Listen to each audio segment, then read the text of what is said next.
15 de marzo del 2024, nos levantamos con una noticia que cuanto menos era sorprendente.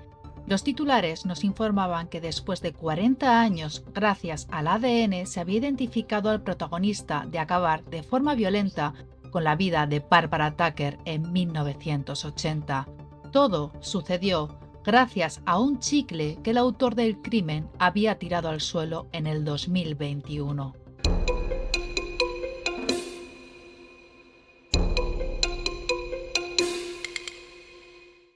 Barbara Mae Tucker, una joven que nació en Milwaukee, Wisconsin, con unos padres llamados Albert y Louise, y una infancia totalmente normal y feliz, se graduó en la Escuela Mayor de Cleveland y continuó sus estudios con un título de gestión empresarial en Mount Hood Community College, en Gresham, Oregón. Una mujer atlética y alta, inteligente e inquieta, le encantaban las manualidades, la poesía y la música, y además de ser buena estudiante, era una gran deportista y jugaba en la Liga Nacional de Baloncesto ganando varios premios.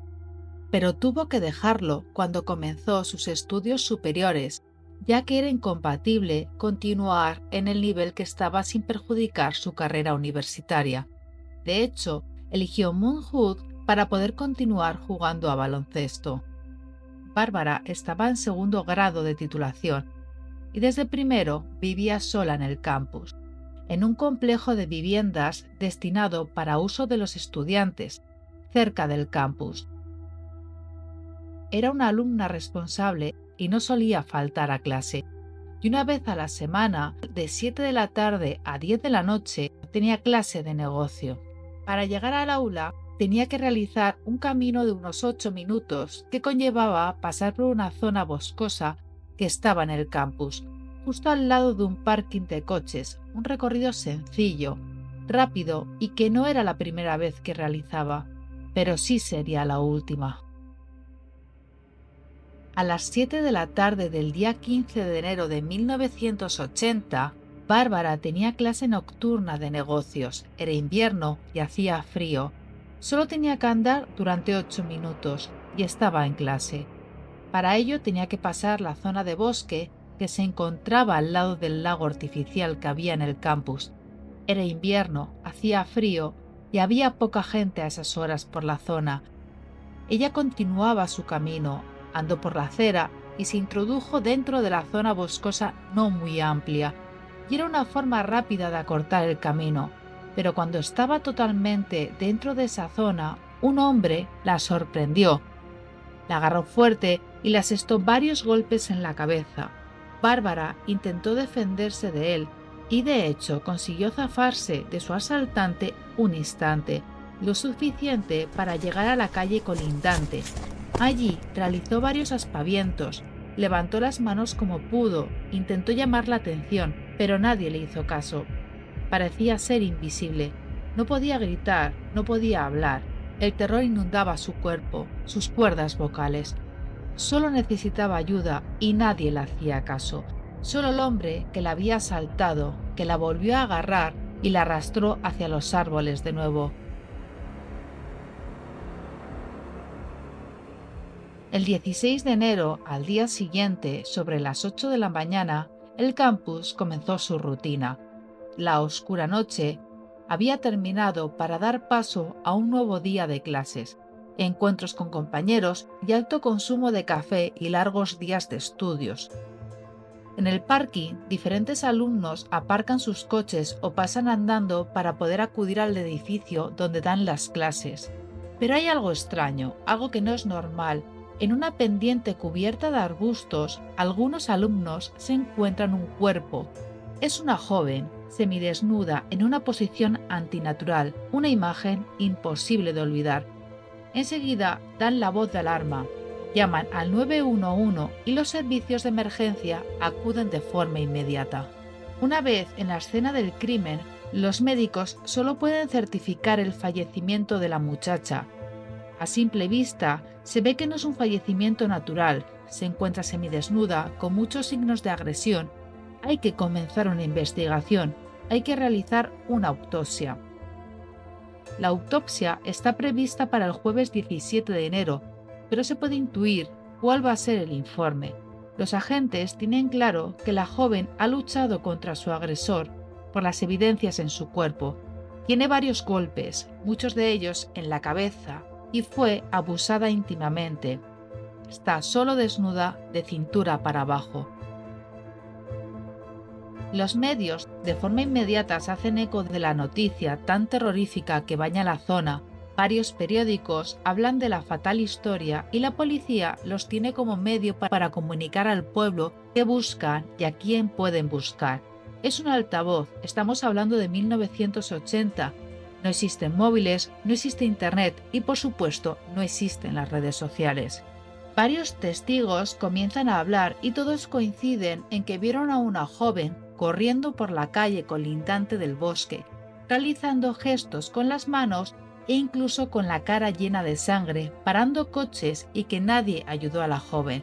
Otros testigos no la vieron, pero sí escucharon los gritos, pero ningún testigo vio la agresión. La autopsia realizada el jueves desvela los datos que ya los agentes habían intuido el día que recogieron el cuerpo de Bárbara. La joven falleció de forma casi inmediata después de varios golpes que le asestaron en la cabeza con un objeto pesado. También había sido abusada íntimamente mientras estaba viva, ya que hay claros signos de que la joven se defendió. En la zona del crimen, donde se encontró a Bárbara, también estaba su bolso y algunos libros tirados en el suelo. Se comenzó a realizar un retrato del autor del crimen. Buscaban información que les dijera cómo podía ser, cómo era esa persona que había realizado un acto tan horrendo contra Bárbara. Se consiguió realizar un primer retrato con las versiones de diferentes testigos de la zona. Era un hombre blanco, afeitado, descrito como una persona delgada que llevaba gorra de esquí y una chaqueta de nylon azul, de entre 20 y 25 años, con una estatura de 1,80, alrededor de unos 80 kilos. Mientras tanto, familia y amigos destrozados realizan un funeral el lunes 21 de enero de 1980 en una iglesia bautista. Allí, el reverendo que oficia la ceremonia arremetió contra las costumbres sociales estadounidenses. Bárbara era una persona muy querida. La describían como una persona educada, extrovertida y muy alegre. Fue un duro golpe para su círculo. El reverendo también realizó unas declaraciones para la prensa. No hay mayor acusación contra los valores morales de esta sociedad que el crimen contra la persona de Bárbara May Taque. Lo que estamos presenciando hoy es el fruto de una sociedad permisiva y promiscua que ha descartado todos sus valores morales. No hay mayor hipocresía que una sociedad que aliente el abuso íntimo y permita la violencia íntima y luego lamente sus resultados finales. La policía sigue con la investigación y el foco principal lo pone en aquellos testigos que pudieron ver al hombre que acabó con la vida de Bárbara. De hecho, llegaron a realizar un retrato de él que fue publicado en la prensa. Ese testigo se cree que estuvo en el momento en el que el criminal acabó con Bárbara. Le describieron como un hombre blanco, de más o menos 1,80 de altura, con un peso de alrededor 75 kilos, pelo castaño oscuro, liso, largo hasta el cuello, con raya en medio y un pequeño bigote. Vestía una chaqueta de nylon azul marino hasta la cintura y unos vaqueros azules. La policía necesitaba dar con el testigo ya que era crucial para la investigación, dejando claro que no se buscaba como sospechoso. Este había estado en la parada de autobús donde podía ver todo el ataque y en las horas que ocurrió. Había que buscar más pruebas, más pistas. Se había buscado por todo el campus restos de ropa, el arma homicida, sin encontrar nada, por lo que el lunes 21 de enero se comenzó a drenar el lago artificial que se encontraba en el campus, cerca de la zona del crimen. La investigación no avanzaba y si lo hacía era a pasos muy pequeños. El testigo que habían descrito y realizado con un retrato en el periódico no estaba tan cerca de la zona del crimen, por lo que no pudo ver ni escuchar nada. A través de varios alumnos que realizaban clases nocturnas pudieron afinar un poco más en cómo era el autor del crimen. añadiendo que vestía con ropa cara, los pantalones eran azules o grises y su forma de caminar era arrogante y con contoneo audaz. Estas descripciones se podían añadir a las anteriores. Durante estos días, en el campus se vivía una auténtica locura, especulaciones y rumores que se observaban todo el día. Los alumnos tenían miedo, sobre todo las mujeres. Incluso algunas se planteaban dejar sus estudios por el terror que les ejercía tener que ir al campus y poder correr la misma suerte que Bárbara. El cuerpo estudiantil asociado de la escuela ofrecía una recompensa de $1.000 que hoy en día equivaldrían a unos $4.000 por la información que condujera al arresto de la persona que acabó con la vida de Bárbara. El 12 de febrero de 1980, un periódico sacó un artículo con el titular «La hipnosis busca pistas sobre crimen universitario». La policía había realizado una hipnosis a un testigo y con ello habían podido realizar un retrato robot mucho más preciso. Además, también buscan a un testigo que conducía un vehículo blanco, estadounidense de tamaño mediano o grande, que detuvo el coche para no atropellar a la víctima mientras ésta huía corriendo por la calle pidiendo ayuda. La investigación continuó buscando todo lo relacionado con este fatal crimen, pero pasaron los días, los meses y los años y no se consiguió dar con el responsable. De hecho, pasó a ser un caso sin resolver, el más antiguo de Gresham. Tuvieron que pasar décadas, más específicamente 2 décadas, para que en el año 2000 el Laboratorio Criminalístico de la Policía Estatal de Oregón sacara un perfil de ADN de la muestra que se había obtenido a través de un hisopo de Bárbara. Este perfil se introdujo en la base de datos de ADN que la policía tenía en ese momento, pero la búsqueda no produjo ninguna coincidencia. Y fue en el año 2021 cuando los detectives que se hacen cargo de los crímenes sin resolver decidieron mandar ese perfil de ADN a Parabon Nanolabs, un laboratorio experto en genética, para realizar pruebas de genealogía genética a través del ADN, que determina el nivel y el tipo de relación genética que hay entre los individuos, y los resultados apuntaron a una probable conexión con Robert Plimpton. Esto significa que la muestra pertenecía a los Plimpton.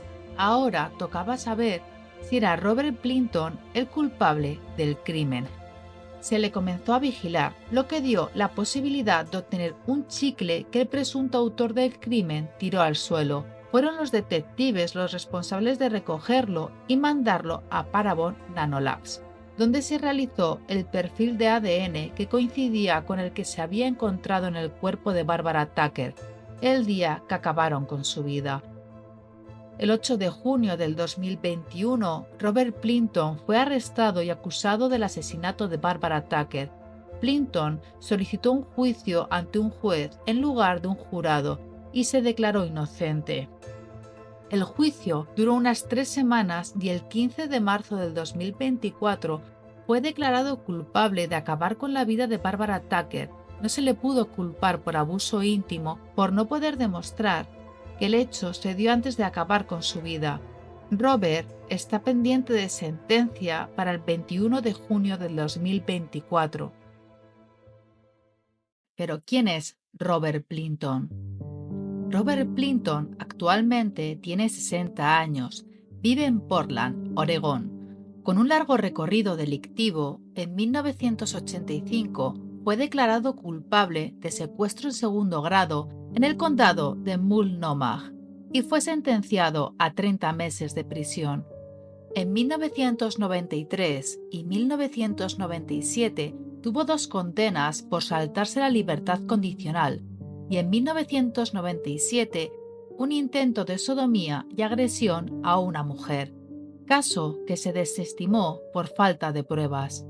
En el momento del crimen de Barbara Tucker, Robert Plimpton tenía 16 años.